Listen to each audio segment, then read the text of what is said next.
હું સાયલા તાલુકામાંથી આવું છું. મારું નામ હું આસામાં નોકરી કરું છું. મારું નામ દીપિકાબેન હરેશભાઈ ચાવડા છે અને અમને કોઈ કામગીરીમાં કંઈ મહેનતાણું સરખી રીતના મળતું નથી. 6 મહિનાથી અમારો પગાર વધારો પણ મળ્યો નથી અને વાઉચરમાં પણ બધી લીટા જ મારવાના આવે છે. કશું અમને મળતું નથી અને અમારે કામગીરી તમારી માંગ શું છે? ડિલિવરીમાં અમે ઓનલાઈન કામગીરી અમારી બંધ કરાવે. ઓનલાઈન કામગીરી કરાવે છે તો અમને મોબાઈલ પણ કંઈ આપતા નથી અને ઓનલાઈન કામગીરી કરવી છે તો અમે આઈકોન અમારી પાસે કરાવે છે પણ ત્યાં કને અમારું બોલતું નથી. એમ કહે છે કે ઉપર એન્ટ્રી બતાવતા નથી તો અમારી પાસે કામ શું કામ કરાવે છે? તમારી માંગણી શું છે? ઓનલાઈન કામગીરી અમારી બંધ કરાવે અને જો નહીં કરે તો શું કરશો?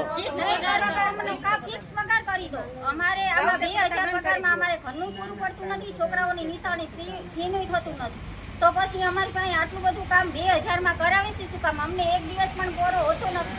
સાઈડમાં અમારે બીજું કઈ કામ કરવું હોય કશું થતું નથી. ઘરે ટાઈમે રસોઈ હોતી બનાવી એકતા નથી તો અમને કામ શું કામ આટલું બધું કરાવે છે? તો કામ કરાવશે એ પ્રમાણે અમને પગાર તો આપવો જોઈએ ને. એમ એ પ્રમાણે અમને વેતન તો મળવું જોઈએ ને. વેતન પણ મળતું નથી. ઓકે, હાલો.